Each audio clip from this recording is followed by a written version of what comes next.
देश भर के अस्पतालों में तैयारियों का मॉकड्रिल किया जा रहा है। केंद्रीय स्वास्थ्य मंत्री मनसुख मांडविया ने दिल्ली के सफदरजंग अस्पताल में कोविड वार्ड का जायजा लिया। उन्होंने बेड से लेकर वेंटिलेटर, ऑक्सीजन से लेकर डॉक्टर्स की टीम की व्यवस्था देखी।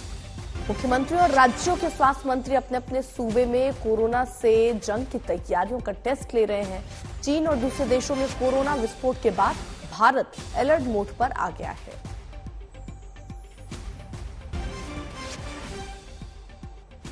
सिर्फ दिल्ली में नहीं, देश भर के अलग अलग शहरों में इस तरह का मॉकड्रिल किया जा रहा है, जिसमें कोरोना से निपटने के लिए हम कितने तैयार हैं, इसका मॉकड्रिल चल रहा है। आज के दिन का चयन किया गया इस मॉकड्रिल को करने के लिए।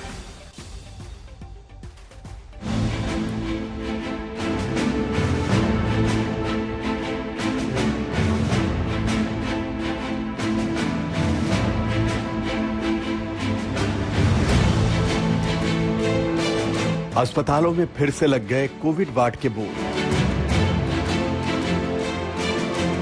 अलग वार्ड, अलग बेड, डॉक्टरों और स्वास्थ्य कर्मियों की अलग टीम, बेड से लेकर वेंटिलेटर तक, ऑक्सीजन सिलेंडर से लेकर मास्क और पीपीई किट तक सब कुछ तैयार है। कोरोना के खिलाफ जंग में कोई कमी न रह जाए, कोई चूक न हो, इसका पूरा ख्याल रखा जा रहा है। कोरोना की चौथी लहर की आशंका से पहले सबसे बड़ी मॉक ड्रिल में हर तैयारी को बारीकी से परखा जा रहा है। आपातकाल की कसौटी पर कसा जा रहा है।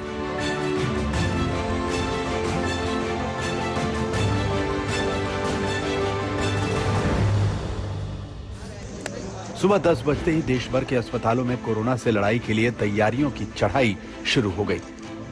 दिल्ली में केंद्रीय स्वास्थ्य मंत्री मनसुख मांडविया ने मॉक ड्रिल की कमान संभाली। स्वास्थ्य मंत्री मांडविया ने दिल्ली के सफदरजंग अस्पताल में कोविड के खिलाफ तैयारियों का जायजा लिया। कोविड वार्ड में बेड से लेकर ऑक्सीजन के इंतजामों को परखा, वेंटिलेटर वार्ड का मुआयना किया। आज देश भर में कोविड को लेकर एक मॉक ड्रिल का आयोजन किया गया। हम सफदरजंग में हैं, जो दिल्ली का सबसे बड़ा अस्पताल है, जहां पर ये मॉक ड्रिल इस वक्त जारी है। आपको दिखाने की कोशिश करें कि लगातार जिन चीजों की कमी सेकेंड वेव यानी कि दूसरी लहर में देखी गई, वो सारी चीजें जो हैं वो इस वक्त यहाँ पर लगाई हुई हैं। ये मॉक ड्रिल है और इसके चलते एक युद्ध स्तर पर किस तरीके से कोविड की तैयारी होनी चाहिए वो दिखाई गई है। अभी तो हमने अपनी तरफ से पूरी तैयारी करी है। हमने इस फैसिलिटी में एक ट्रायज एरिया बनाया है, जिस ट्रायज एरिया से हमें पता चलेगा कि पेशेंट को कोविड वार्ड लेके जाना है या कोविड आईसीयू। और अगर कोविड वार्ड जाएगा पेशेंट तो एसिम्प्टोमेटिक रहेगा या फिर माइल्ड सिम्टम रहेंगे, और कोविड आईसीयू में आना होगा अगर ऑक्सीजन रिक्वायरमेंट बढ़ती जाएगी या वेंटिलेटर्स। दिल्ली के दूसरे अस्पताल में भी मॉक ड्रिल में बढ़ चढ़ कर हिस्सा लिया गया। हर जगह मुस्तैदी दिखी, हर अस्पताल में सरगर्मी दिखी। सरकारी ही नहीं, प्राइवेट अस्पताल भी कोरोना से लड़ने के लिए तैयार हैं। दिल्ली के सर गंगाराम अस्पताल में भी कोरोना मरीजों के लिए अलग वार्ड बनाया गया। PPE kit, ventilator, mask, medical oxygen समेत दूसरी कई तैयारियां मुकम्मल हैं। किसी कैटास्ट्रोफी टाइप सिचुएशन होती है, डिजास्टर होता है कि 1000-2000 पेशेंट एक साथ आते हैं और उनकी अगर हालत खराब होती है तो उस समय क्या परिस्थिति रहेगी, किस तरह हम उससे निपटेंगे, वो तो अभी से प्रिडिक्ट करना मुश्किल है। लेकिन एवरेज आउटब्रेक के लिए वी आर रेडी। देश के तमाम राज्यों और केंद्र शासित प्रदेशों में भी कोरोना से जंग के लिए कमर कस ली गई है। राज्य के स्वास्थ्य मंत्रियों ने अपने अपने राज्यों में अस्पतालों की तैयारियों का टेस्ट किया। भोपाल में देखा जा रहा है कि पहली और दूसरी लहर की गलती ना दोहराई जाए, ऑक्सीजन की कमी ना हो, वेंटिलेटर पर्याप्त मात्रा में हो। देश भर में कोरोना की व्यवस्थाओं को लेकर के क्या हालात हैं, कैसी स्थितियां हैं, क्या तैयारियां हैं, उसे लेकर के मॉक ड्रिल चल रही है। मध्य प्रदेश की राजधानी भोपाल में इस वक्त मौजूद है। मेरे ठीक पीछे अगर आप देखें तो ये प्रदेश का सबसे बड़ा सरकारी अस्पताल हमीदिया अस्पताल है, जो डेडिकेट कोविड एक हॉस्पिटल भी रहता है जब कोविड की लहर आती है। तो यहाँ पर चिकित्सा शिक्षा मंत्री विश्वास सारंग पहुंचे हुए हैं देखने के लिए तैयारियों को, क्या बेड की व्यवस्थाएं हैं, ऑक्सीजन जो कि पिछली लहर में सबसे ज्यादा कमी की वजह से हाहाकार मचा था, वो ऑक्सीजन उपलब्ध होगी या नहीं अगर हालात पहले जैसे बनते हैं। तो यहाँ पर चिकित्सा शिक्षा मंत्री विश्वास सारंग खुद पहुंचे हैं, अधिकारियों से लगातार बात कर रहे हैं कि पूरे प्रदेश में अब तो हमने हर जगह ऑक्सीजन जनरेशन प्लांट भी लगा दिया, ऑक्सीजन स्टोरेज भी की कैपेसिटी लगभग डबल कर दी। हर मेडिकल कॉलेज में, हर हमारे जिला अस्पताल में हमने ऑक्सीजन जनरेशन और ऑक्सीजन स्टोरेज दोनों की व्यवस्था की है। कर्नाटक में तो मॉक ड्रिल के साथ सख्ती का भी ऐलान कर दिया गया। कर्नाटक में अब cinema hall, school, college, pub, restaurant और बार सब में मास्क लगाना जरूरी होगा। सरकार ने न्यू ईयर पार्टी भी रात 1 बजे से पहले खत्म करने के आदेश दिए हैं। कोरोना के खिलाफ मॉक ड्रिल के साथ इंडियन मेडिकल एसोसिएशन ने नई गाइडलाइंस जारी की हैं। आईएमए ने लोगों से अपील की है कि सार्वजनिक जगहों पर मास्क जरूर पहनें, भीड़ भाड़ वाली जगहों से दूर रहें, 2 गज की दूरी बनाएं, हाथ साफ रखें, बूस्टर डोज लें और गले में खराश और खांसी होने पर डॉक्टरों की सलाह जरूर लें।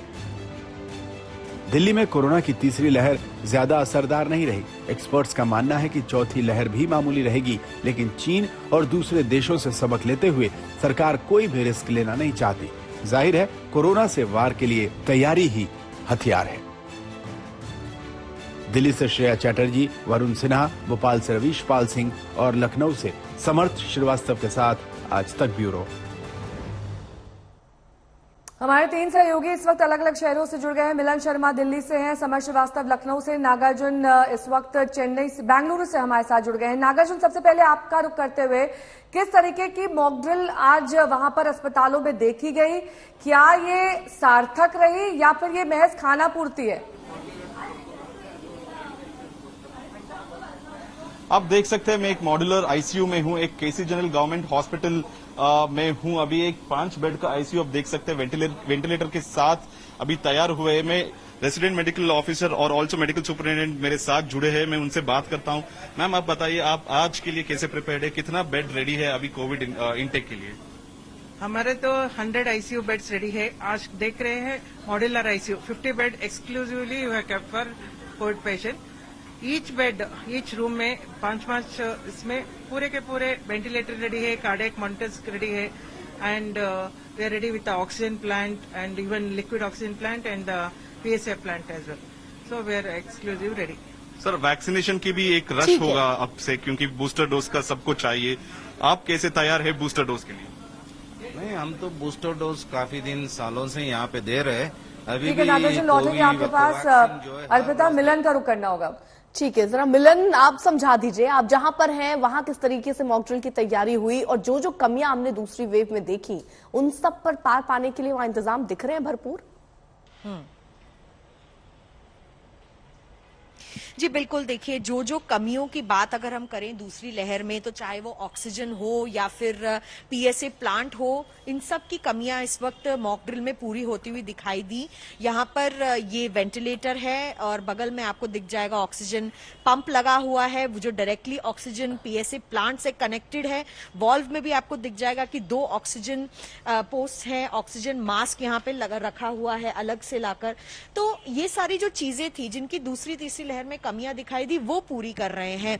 फिलहाल जो यहाँ के मेडिकल सुपरिटेंडेंट है, उन्होंने भी हमको बताया कि 14 ऐसे अंतर्राष्ट्रीय पैसेंजर्स सफदरजंग में इस वक्त एडमिटेड हैं जो कोविड पॉजिटिव हैं।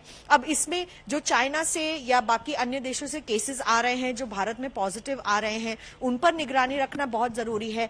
साथ ही साथ ये हम आपको दिखा रहे हैं, ये कोविड आईसीयू है जहां पर पूरी तैयारियां पुख्ता रूप से की हुई है। ट्राइजिंग एक बहुत बड़ा एक्सरसाइज होता है जो इस मॉक ड्रिल में दिखाया गया कि कैसे एक पॉजिटिव पेशेंट को नॉन पॉजिटिव पेशेंट से अलग किया जाए और जल्दी से जिसको भी बहुत ज्यादा कोविड में दिक्कत हो रही हो या परेशानी हो रही हो, उन्हें तुरंत कोविड आईसीयू में लाया जाए। तो ऐसी ऐसी तैयारियां एक युद्ध स्तर पर जिसको मॉक ड्रिल कहा जाता है, एक ड्राई रन जिसे कहा जाता है, वो आज करने की कोशिश लगातार कई अस्पतालों ने की है। और ऐसे में जब मैं कह रही हूं कि 14 अंतर्राष्ट्रीय पेशेंट्स यहां पर एडमिटेड हैं जो कोविड पॉजिटिव पाए गए और जो चाइना से जिस तरीके के केसेस बढ़ते दिखाई दे रहे हैं और अंतर्राष्ट्रीय पैसेंजर्स पर जो नजर रखी जा रही है उसको नजर बनाए रखिए। आपके पास लौटेंगे, तमाम जानकारी आपसे लेंगे, लेकिन इस बीच कोरोना ने भारत में दस्तक दे दी है।